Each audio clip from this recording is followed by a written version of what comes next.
Kevin Stefanski talked about Jack Conklin, and Jack Conklin has looked really good since coming back from injury. He talked about his performance, two of them against a really tough Steelers defense. It was two good performances versus a great rusher. There's times when you help your tackles versus that team. There's times that you don't, and I thought Jack really did well, even when he was singled up. Where he's come to this point from where he was with his injury, I think is pretty impressive.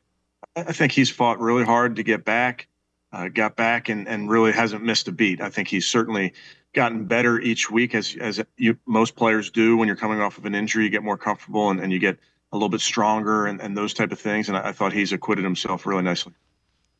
Yeah, and Ashley, I would expect them to try to find a way to keep him. He's been good enough.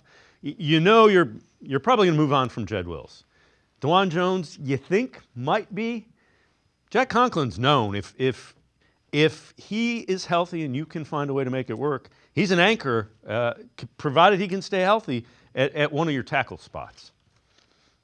Yeah, I think the biggest question, as you said there, is can he stay healthy? Because we know he's definitely had some battered seasons here. Obviously, he lost all of last year after getting tearing multiple ligaments in his knee in week 1 against the Bengals.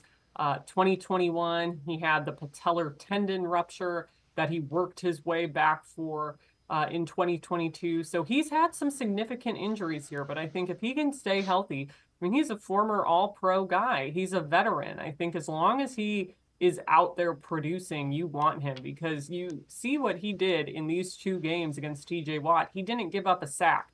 I mean, that's so impressive. TJ Watt has 17 sacks now in his career against the Browns after getting none this year. That's his highest mark against any team that he's played, throughout his career. It's tied with the Ravens. That 17 sack mark is kind of his threshold. The Browns have given up a lot to him over the years, but when Jack Conklin has been out there, it's certainly been better in that regard. And I think that just speaks to, hey, even when a lot of things are going wrong, even in this matchup, he was able to perform when a lot of guys weren't.